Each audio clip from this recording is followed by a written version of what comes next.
Meritocracia não é você achar que, pô, quem tá pobre é porque merece, porque é menos competente, e quem tá rico é porque é mais competente. Não é esse o sentido. O sentido é você ter incentivos para que a administração seja o melhor possível e que para que a pessoa tenha o maior incentivo possível também para estudar, para trabalhar, etc. Perfeito, não tenha dúvida.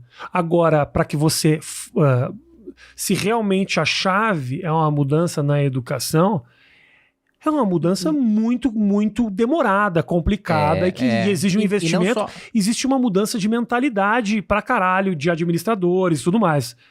Hoje, o que está acontecendo no dia a dia é pessoas que não têm a formação mais elevada e que têm a melhor preparação não estão conseguindo aqueles empregos. Quando você tem, por exemplo, um negro que consegue o emprego de uma diretoria, ele muda toda uma cadeia, né, de pessoas que veem aquela oportunidade e que levanta tudo isso. Não tenha dúvida. Esse negro já passou pela fase de educação. Esse cara está fadado às piores oportunidades pro resto da vida? Como é que faz? Não, porque eu falei de educação como exemplo, que é o principal exemplo, porque é isso que estruturalmente muda a sociedade. Agora, não tenha dúvida, mas... Agora, calma. A disputa tá ali já. Tá bom. Tá nervoso, tá me explicando. Tô calmo. Não, tô calmo. É que a educação é... Calma. Educação estrutural, é longo prazo. Sim, a base, é a base, claro. Muito bem. Tem que ter política também de assistência social. Tem que ter política também de saúde. Pô, pra mim, o melhor hospital que atende SUS do Brasil é um hospital privado. Aliás, as pessoas não sabem disso, né? Principalmente quem fica falando viva o SUS, né? Eu sou um vaciner e etc. Que a maior parte do SUS é privado. A maior parte do SUS é de instituição filantrópica que atende SUS. Né? Mas por que eu tô dizendo isso? Não sei. Porque é um conjunto de... Você não me pergunta essas coisas, não faço a menor ideia do que você falou aí. Vai lá. É a chamada pergunta retórica. Ah, tá. É pra você mesmo. Exatamente. Pode falar. Intimidade é uma merda, né? Porque a gente já se maltrata, já e Não, pode falar, tô ouvindo. Não, eu sei que a gente pode falar, mas assim, as pessoas às vezes olham e devem achar, puta caralho, que deu uma patada, como ele é escroto. Tramontina. É isso, já faz um meme, assim. Não, eu odeio esse meme do corte rápido, porque eu acho muito tosco, mas enfim.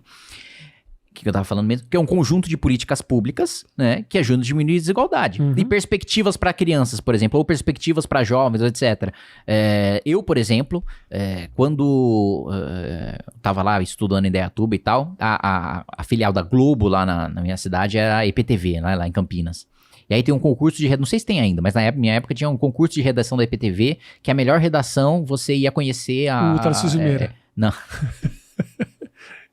Você ia conhecer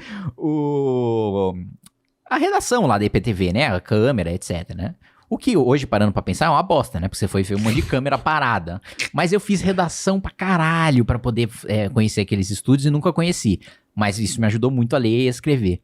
Tem um programa na Secretaria de Educação do Rio de Janeiro, que é tipo, os 50 melhores alunos vão pra NASA e pra Disney. Puta, isso, pra um aluno da periferia, da mesma maneira como eu via o Jornal Nacional como uma coisa distante, ele via Disney e a NASA como uma coisa assim, eu nunca na minha vida vou sair daqui.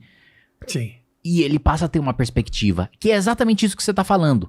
De um sujeito numa posição que faz com que as pessoas vejam que outras pessoas possam alcançar aquela posição. O que eu discordo aí, muito provavelmente do seu amigo ou de você, é de que esse corte ou essa assistência tem que ser racial. Eu acho que tem que ser social. Porque... Na minha avaliação, como liberal, a melhor maneira de você acabar com a discriminação é acabando com a discriminação, positiva ou negativa. E proporcionalmente você vai ajudar mais os negros tendo um corte social. Porque, obviamente, aqueles que são os mais pobres. São os mais pobres, sim.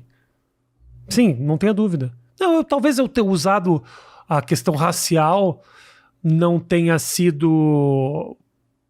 a melhor maneira de expor a minha questão. Eu tô falando uma pessoa com menos oportunidades. E, inevitavelmente, num país como o Brasil, acaba sendo racial. Não a divisão, mas o problema em si. Não, acho que o problema em si é mesmo a falta de oportunidade por si só, né? Não falta de oportunidade em razão da raça. Mas quem é? Não é em razão da raça, não tenha dúvida. Mas quem é que tem menos oportunidades no país ainda, cara? Escravidão era aqui, 1900, 1888, quer dizer... Quem é o mais pobre? É um processo muito recente, ou seja, o negro é o mais pobre. Eu concordo com você. Nós estamos concordando. Então, nós estamos concordando. Não acho que a questão é única e exclusivamente racial. Agora, você tem um país extremamente preconceituoso e reacionário, cara. Um presidente da República que fala os absurdos que ele fez e com a possibilidade de ser reeleito. É um cara que foi votado, é um cara que falava que ditadura matou pouco, que o artista é vagabundo. Quer dizer, Nisso aí eu concordo. não é uma surpresa você ter um eleitorado desses num país como o Brasil, cara? Por que num país como o Brasil? Sei lá. O Brasil é um país subdesenvolvido. Então, nunca passou pela minha cabeça, tanto que nós fazia a piadinha com o Bolsonaro, achando que não ia dar problema nenhum. Pois é. A maior parte da população brasileira não sabe qual que é a função de um deputado. A gente vive num país pobre, miserável. Aliás, a gente vive num país rico de povo pobre, né? A gente vive num país que arrecada muito 5 trilhões e que a maior parte é tirada do mais pobre para o mais rico. Assim, no primeiro mandato tive a oportunidade de visitar o país inteiro. E é assustador o quanto, assim, ser classe média no Brasil é ser rico. É assustador o quanto... Eu achava, assim, que tinha algum pingo de pobreza na minha vida porque de vez em quando cortavam a água e a luz de casa. Na minha cortam aqui, tem uma época que eu esqueço de pagar. Então, eu vi que não. Na verdade... Meio escroto falar isso que eu tô falando aqui, mas às vezes eu esqueço de pagar e cortam. Então, na verdade, só o fato de ter a possibilidade de cortar a água e a luz em casa já me fazia um sujeito com mais oportunidade do que a maior parte da população brasileira, né? Uhum. Então, é assustador a realidade. O sujeito tá preocupado em sobreviver. Não é culpa dele que ele vota errado. Eu tô falando, pouquinho, você é um liberal, você não tá defendendo a responsabilidade individual dele. Não é isso. É que o sujeito tá preocupado em sobreviver. Dentro ali da hierarquia de prioridades dele, ele tá tomando a melhor decisão pra si mesmo, que é antes de saber qual que é a diferença entre o deputado estadual e o federal, ele precisa saber o que ele vai comer na janta. Né? Sim. Então, esse é o país que a gente tem.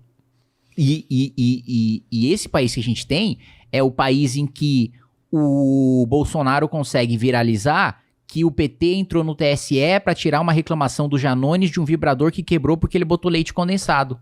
E essa porra viraliza e pega no eleitorado. Esse é o país em que vai lá o PT e consegue viralizar que o Nicolas Ferreira tava lá mamando um cara. E aí, eu acho bem provável. E isso sai na manchete da Folha como uma grande preocupação da campanha do Bolsonaro. Tipo assim, a preocupação... Foi manchete da Folha. A preocupação, né, da campanha do presidente da República é de se um dos seus principais aliados é gay ou não. É esse o país que você vive, Rafinha. Então, tá vendo? É isso que eu tava tentando te provar. Não, você acaba de concordar comigo. Nós concordamos. Então olha pra câmera e fala, concordo com o Rafinha. O Rafinha concordou comigo. Caralho.